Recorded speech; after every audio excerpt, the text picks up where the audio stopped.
আসসালামু আলাইকুম। সুপ্রিয় শিক্ষার্থী বন্ধুরা, কেমন আছো সকলে? আশা করি সবাই ভালো আছো, সুস্থ আছো। আমিও ভালো আছি।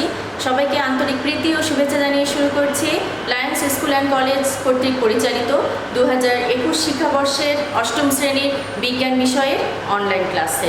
সুপ্রিয় শিক্ষার্থী বন্ধুরা, দীর্ঘ একটি বিরতির পর আবারও হাজির হয়েছি তোমাদের সামনে। সাথে আছি আমি রিজওয়ানা ইসলাম রিয়া, সহকারী শিক্ষক Lions school and college Rangpur. সুপ্রিয় শিক্ষার্থী বন্ধুরা, তোমাদের দ্বিতীয় অনুশীলনমূলক পরীক্ষা পরবর্তীতে অনুষ্ঠিত হবে। তো সেই পরীক্ষার অন্তর্ভুক্ত সিলেবাস নিয়ে আমি অষ্টম শ্রেণীর বিজ্ঞান বিষয় অনলাইন ক্লাস পরিচালিত করব। তোমরাও পড়াশোনা করবে সে আলোকে। তো সুপ্রিয় শিক্ষার্থী বন্ধুরা, তোমরা পাঠ্যপুস্তক হাতে নাও, সূচিপত্র প্রথমে খোলো এবং দ্বিতীয় অনুশীলনমূলক পরীক্ষায় কি কি অন্তর্ভুক্ত বিষয় আছে সিলেবাসে সেগুলো দাগিয়ে নাও বা লিখে রাখো, ঠিক আছে? প্রথম অনুশীলনমূলক পরীক্ষার মতোই, ঠিক আছে? 3টি অধ্যায়, 50 নম্বর, সৃজনশীল 30, 3টি, বহু নির্বাচনী 20টি, 20, টোটাল 50। হুবহু একই সিস্টেম।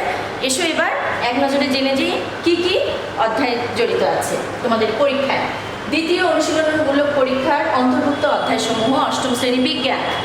অধ্যায় 2 জীবের বৃদ্ধি ও বংশগতি, অধ্যায় 8 রাসায়নিক বিক্রিয়া এবং অধ্যায় 9 বর্তনী ও জলবিদ্যুৎ। অধ্যায় 2, 8, 9, ঠিক আছে? এই 3টি অধ্যায় নিয়ে আমরা তোমাদের দ্বিতীয় অনুশীলনমূলক পরীক্ষা অষ্টম শ্রেণী বিজ্ঞান আলোচনা করব। তো 3টি অধ্যায়ের মধ্যে প্রথম অধ্যায় যেটা, অধ্যায় 2 জীবের বৃদ্ধি ও বংশগতি, প্রথমে আজকে শুরু করব। দেখো, জীবের বৃদ্ধি ও বংশগতি, পৃষ্ঠা নম্বর 13, পাঠ্যপুস্তকে 13, সিলেবাসটা লিখে নিয়ে এখানে আসো। জীবের বৃদ্ধি ও বংশগতি অধ্যায়ের নামটা কি? জীবের বৃদ্ধি ও বংশগতি। তোমরা বিগত ক্লাসগুলোতে 6 এবং 7-এ কোষের অধ্যায় পড়েছিলে। কোষের পরিচয় জেনেছ, কোষের বিভিন্ন আবিষ্কার, কোষের বিভিন্ন অঙ্গগুলো কি কি, সেগুলোর কাজ কি, এগুলো জেনেছো না? এখন কোষগুলো বিভক্ত হয় কি করে তোমরা জানো। জীবদেহের গঠন ও কাজের এককে কোষ বলে। তো একটা কোষ তো আর থাকে না, একটা কোষ থেকে বিভাজিত হয়ে অনেকগুলো কোষ সৃষ্টি হয়। সেই বিভাজনের ফলে অনেকগুলো কোষ দিয়ে একটি দেহ গঠিত হয়। আবার ওই দেহের এক একটা কাজও সম্পাদন হয়, ওই জন্য গঠন এবং কাজের একক। তাহলে জীবের বৃদ্ধি আর বংশগতি, তাহলে জীবের বৃদ্ধিটা ঘটে কোষ বিভাজনের মাধ্যমে। কিভাবে? মানে কোষটা ভাগ হয়ে যায় কিভাবে? হ্যাঁ, একটা কোষ থেকে অনেকগুলো কোষ, একটা কোষ থেকে 2টো, 4টা কি করে সৃষ্টি হয় এবং এর ফলে বংশগতি কিভাবে টিকে থাকে, তাই না? তোমরা ষষ্ঠ শ্রেণীতে জীবের প্রকারভেদ পড়েছিলে। সপ্তম শ্রেণীতে ছিল দেহকোষ, জননকোষ। দেহকোষ দেহের, আর জননকোষটা লিঙ্গ নির্ধারিত হয়, মানে পুরুষ ফুল পুরুষ গাছ, না স্ত্রী ফুল স্ত্রী গাছ উদ্ভিদের ক্ষেত্রে, আবার প্রাণীর ক্ষেত্রে ছেলে না মেয়ে হবে, তাই না? এটা একটা বংশগতির ধারণা। হ্যাঁ, সন্তান যদি না হয় সে আবার পরবর্তীতে বড় হয়ে আবার সন্তান জন্ম দিতে পারবে না যদি কোষ বিভাজন না ঘটে। একটা কোষে যদি থেকে যায় আবার কি সৃষ্টি হবে? হবে না। কিভাবে হবে? একটা কোষ বিভক্ত হয়ে অনেকগুলো হবে, অনেক দেহ গঠিত হবে, ফলে একটা থেকে 2টো 4টার সৃষ্টি হবে। তাহলে দেখো, কোষের বৃদ্ধি এবং বংশগতি কথাটা বলেছে যে কোষের বিভাজনের মাধ্যমে জীবের বৃদ্ধি ঘটার ফলে কি হয়? বংশগতি চলতে থাকে, তাই না? এজন্য বলেছে জীবের বৃদ্ধি ও বংশগতি। তাহলে অধ্যায়টা বুঝেছো যে জীবের বৃদ্ধির ফলে, কোষ বিভাজনের ফলে বৃদ্ধি ঘটে, বৃদ্ধির মাধ্যমে বংশগতি তৈরি হয়। এইটা। তাহলে আজকে আমরা কি কি পড়বো? অধ্যায়টা বুঝেছি, এখন আজকে আমরা 6টি বিষয় আলোচনা করব। দেখো, এখানে আমি লিখেছি কোষের সংজ্ঞা বা ধারণা, কোষটা কি জিনিস। 2 নম্বর কোষ বিভাজনের প্রকারভেদ। কোষের প্রকারভেদ পড়েছি কিন্তু খেয়াল করো, কোষ কত রকমের। হ্যাঁ, দেহকোষ, জননকোষ, আদিকোষ, প্রকৃতি কোষ, কিন্তু কোষ বিভাজন কত রকমের। কোষ যে ভাগ হয় একটা থেকে 2টা 4টা, এই বিভাজনটা কত রকমের, ঠিক আছে? সেইটা এইটা শিখব। Mitosis, meiosis. মাইটোসিসের বৈশিষ্ট্য, মাইটোসিস কোথায় ঘটে, তার মানে আজকে কোষের কিছু ধারণা নিব, কোষ বিভাজনের প্রকার, আর মাইটোসিস মিওসিস কী জিনিস, হ্যাঁ, আর মাইটোসিস সম্বন্ধে একটু জানবো আজকের আলোচনা। তো দেখো, এখানে কোষের ধারণা বা সংজ্ঞাটা দেখো কি পড়েছিলাম আগেরটাই, জীবদেহের গঠন ও কাজের এককে কোষ বলে। এখানে তোমাদের কোষের সংজ্ঞাটা নাই, ঠিক আছে? এখন কোষের সংজ্ঞা বলতে জীবদেহের গঠন ও কাজের এককে কোষ বলে। আবার কোষ বিভাজন কাকে বলে, তোমাদের অষ্টম শ্রেণীতে কি বলেছে, কোষ বিভাজন কাকে বলে, তাই না? কোষের বিভক্ত হওয়ার প্রক্রিয়ার নামই কোষ বিভাজন। বইতে নাই বা কোনো গাইডে পাবে। কোষ বিভাজনের সংজ্ঞাটা পড়বে, কোষের সংজ্ঞার সাথে কোষ বিভাজন, ঠিক আছে? কোষের সংজ্ঞার সাথে কোষ বিভাজনও পড়বে, যে কোষ বিভক্ত হওয়ার প্রক্রিয়ার নামকেই বলা হয় কোষ বিভাজন প্রক্রিয়া। দেখো এখানে একটা পয়েন্ট 6-7-এ উল্লেখ করা আছে, আমিও বলছি নিজে থেকে, যারা মানে ক্লাস 9-এ তো বায়োলজিতে এটা পাবে, কোষ 9-এ উঠলে সায়েন্সে। আবার যারা মেডিকেল বা ডাক্তার হতে চাও, এই কোষ সম্বন্ধে এই 6, 7, 8, 9 বায়োলজি পর্যন্ত, আবার কলেজ সেকশনেও বায়োলজি আছে সায়েন্সে, তো ভালো করে জ্ঞানগুলো নিতে হবে, তা না হলে মেডিকেলে গিয়ে সমস্যা হবে। এই কোষ সম্বন্ধে অনেক বড় বড় ডিগ্রি, মেডিকেল সায়েন্স, আবার কোষ নিয়ে অনার্স মাস্টার্সেও পড়া আছে, ডিগ্রি লেভেলেও পড়া আছে। তো যে যেখানে পড়ো, ওই বড় জিনিসগুলো শিখতে গেলে ছোট জিনিসগুলো একদম শুধু মুখস্থ করে পরীক্ষার খাতায় নয়, কি করতে হবে, একেবারে নলেজে নিতে হবে। তুমি যেমন ছোটোবেলা থেকে ভাত খাওয়া শিখেছো, ভাত কীভাবে খেতে হয় সারা বছরই ওইভাবে খাও, তাই না?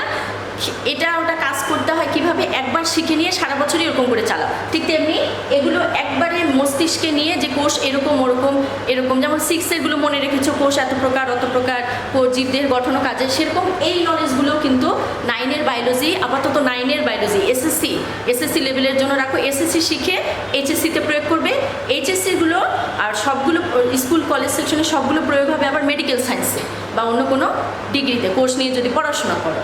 আচ্ছা যাবো, এখানে প্রথমে কি কোষের সংজ্ঞাটা শিখলাম, ঠিক আছে, জীবদের গঠন। 2 নম্বর দেখো কোষ বিভাজনের প্রকারভেদ।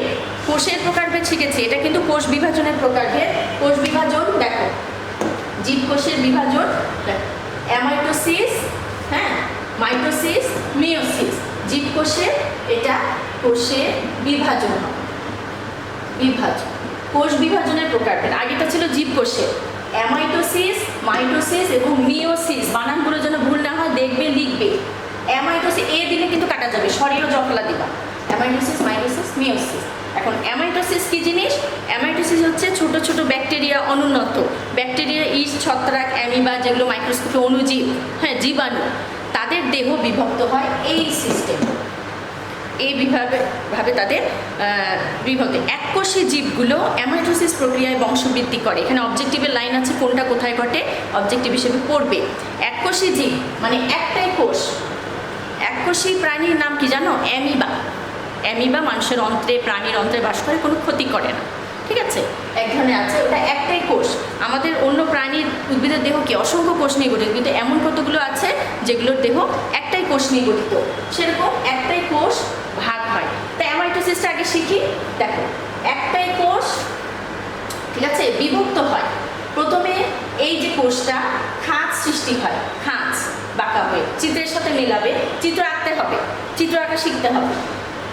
খাঁজ সৃষ্টি হয়, নিউক্লিয়াসটা দেখো ভাগ হতে শুরু করে দুই পাশে, তারপর নিউক্লিয়াসটা আরো ভাগ হয়ে যায়, খাঁজটা আরো জটিল হয়, খাঁজটা আরো ভিতরের দিকে যায়, গিয়ে একেবারে টোটালি দুইটা কোষের সৃষ্টি করে। প্রথমে খাঁজ সৃষ্টি হয় কোষে, খাঁজটা আরো বেশি করে গিয়ে একেবারে দুই ভাগ হয়ে যায় কোষ, দুটো নিউক্লিয়াস, অপত্য কোষ বলে। সেটাকে কি বলে? অপত্য কোষ। নতুন সৃষ্ট কোষকে বলা হয় অপত্য কোষ। অপাত্য আবার লিখিও না, অপত্য বানান একটা ভুল হলেই নম্বর কাটা যাবে।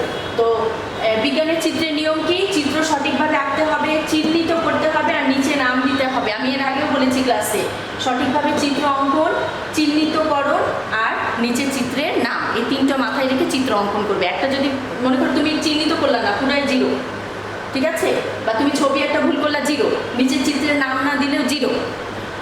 চিত্র, চিহ্নিত, নাম, ঠিক আছে? অ্যামাইটোসিস গেল। এবার দেখো মাইটোসিস। মাইটোসিস কোষ বিভাজনটা হচ্ছে মাতৃকোষের নিউক্লিয়াসটা, এখানে চিত্র পরে ভাগ মানে ইয়াতে শিখবো পদ্ধতিতে, এখানে সংজ্ঞাটা পড়বো। মাইটোসিসের নিউক্লিয়াসটা একবার ভাগ হবে। কোষ দেখতে কেমন 6-7-এ শিখেছি না, একটা তোমার ডিম পোচের মতো, মাঝখানে নিউক্লিয়াস, বাইরে অংশটা। তো এখন নিউক্লিয়াস একবার ভাগ হবে, একবারই ভাগ হবে, যেই সাইড দিয়ে হোক না কেন, একবার ভাগ হয়ে সমগুণ, সম আকৃতির আর সমান সংখ্যক ক্রোমোজোম বিশিষ্ট দুইটা কোষ। একটা কোষ থেকে দুটা কোষ সৃষ্টি হবে, একবারই ভাগ হবে, এবং যেই কোষটা আগের মতো ছিল, নতুন কোষগুলো 4টা হোক 10টা হোক, সেগুলো আগের মতোই দেখতে হবে, কোনো চেঞ্জ নাই। Mitosis mitosis. আর মিওসিসে দেখো এই যে সংজ্ঞা আমরা করছি এখন, মাইটোসিস কি, মিওসিস কি। মিওসিসটা হচ্ছে দেখো নিউক্লিয়াসটি দুইবার ভাগ হবে। আগেরটা কি ছিল, মাইটোসিস একবার, নিউক্লিয়াস দুইবার ভাগ হবে, সিস্টেমের মধ্যে দুইবার ভাগ হবে, হয়ে ক্রোমোজোম ভাগ হবে একবার। অপত্য কোষে ক্রোমোসোম সংখ্যা অর্ধেক হয়ে যাবে। কেন অর্ধেক হইল, হ্রাস পাইল। প্রথমে যে কোষটা ছিল দুইবার নিউক্লিয়াস ভাগ হওয়ার ফলে যে কোষগুলো সৃষ্টি হয়েছে সেখানে ক্রোমোজোম কমে যাবে, অর্ধেক হয়ে যাবে। দুইবার ভাগ হয়েছে, অনেকগুলো কোষ হয়েছে, সেজন্য ক্রোমোজোম একটু একটু করে গিয়ে অর্ধেক হয়ে গেছে। এটা সিস্টেমে শিখবো, তার সংজ্ঞাটা আমরা পড়বো, ঠিক আছে। এটাকে হ্রাসমূলক বিভাজন বলে, ঠিক আছে। আচ্ছা, তাহলে এই দুটো সংজ্ঞা, মাইটোসিস আর মিওসিসের সংজ্ঞা ও পার্থক্য, স্টার চিহ্ন দিলাম, খুব ইম্পর্টেন্ট। মাইটোসিস আর মিওসিসের সংজ্ঞা এবং পার্থক্য দুটোই পড়তে হবে, গাইডে পাবে, এখানে সাজানো নাই, সংজ্ঞাটা আছে, ঠিক আছে। দুইটার পার্থক্য আর সংজ্ঞা, মাইটোসিস মিও। এবার দেখো মাইটোসিসের বৈশিষ্ট্য আর তোমার কোথায় ঘটে। আজকে মাইটোসিস নিয়ে পড়বো। মাইটোসিসের বৈশিষ্ট্য হচ্ছে এক ধরনের বিভাজন পদ্ধতি দেহকোষে। মাইটোসিস ঘটে কিন্তু দেহকোষে, পার্থক্যতে পাবে। আর মিওসিস ঘটে জনন কোষে, মানে জনন কোষটা জটিল জিনিস, পুরুষ হবে না স্ত্রী হবে, ঠিক আছে। জনন কোষটা জটিল জিনিস। তাহলে এইখানে তোমার নিউক্লিয়াস দুইবার বিভক্ত হয়, ক্রোমোজোম চেঞ্জ হয়ে যায়, অর্ধেক হয়ে যায়। তাহলে ওইটা ঘটে জনন কোষে, পুরুষ না স্ত্রী হবে। আর মাইটোসিস ঘটে দেহকোষে, ঠিক আছে। এই প্রক্রিয়ায় মাতৃকোষের নিউক্লিয়াসটি পরপর একবার বিভক্ত হবে, একবার বিভক্ত হয়। মাতৃকোষটি বিভাজিত হয়ে সমগুণ সম্পন্ন দুইটা কোষের সৃষ্টি করবে, দুইটা। আর ক্রোমোজোম সংখ্যা হুবহু অপরিবর্তিত থাকবে, মানে মাইটোসিসের বৈশিষ্ট্য কি, একবার ভাগ হবে আর যা সৃষ্টি হবে তা আগের কোষের মতো হবে। আর মিওসিসে কি, দুইবার ভাগ হবে আর ক্রোমোজোম অর্ধেক হয়ে যাবে, চেঞ্জ হয়ে যাবে, ঠিক আছে। তো যাই হোক, মাইটোসিসকে ইকুয়েশনাল বা সমীকরণিক বিভাজনও বলা হয়। এটা কিন্তু খ নম্বরে ছোট প্রশ্ন আসে যে মিওসিসকে কেন হ্রাসমূলক বিভাজন বলা হয় আর মাইটোসিসকে কেন সমীকরণিক বিভাজন, কেন সমান থাকে সমীকরণ। ইকুয়েশন মানে কি, সমান, সমীকরণ গণিতে পড়েছো, সমান সমান প্রমাণ করো, সেরকম। আচ্ছা, এখন মাইটোসিস কোথায় ঘটে, মাইটোসিস কোথায় ঘটে পড়েছি, বৈশিষ্ট্যে দেহকোষে ঘটে। তো উদ্ভিদের ক্ষেত্রে বলেছে, প্রাণীর ক্ষেত্রেও বর্ধনশীল অংশ যেখানে বিভাজিত হয়, মানে বৃদ্ধি পায়, পাতার গোড়া, হ্যাঁ, গাছের গোড়া, এদিকে বাড়ি, সেদিকে হয়। আর প্রাণী দেহে তোমার দেহকোষে তো হয়ই, ভ্রূণের বিভাজন পরিবর্ধনের সময়, মানে মাতৃগর্ভে যখন কেবল ভ্রূণটা আসে শিশুর, সেটা বৃদ্ধি পায়, মানে বৃদ্ধির ক্ষেত্রেই তোমার মাইটোসিস। আর মাইটোসিস আবার কোথায় ঘটে না, 15 পৃষ্ঠায় আছে দুটো প্রশ্ন, একটা কোথায় ঘটে আর একটা কোথায় ঘটে না। প্রাণীতে ঘটে ঠিকই, কিন্তু স্নায়ু টিস্যুর স্নায়ু কোষে, মানে মস্তিষ্কে মাইটোসিস হবে না।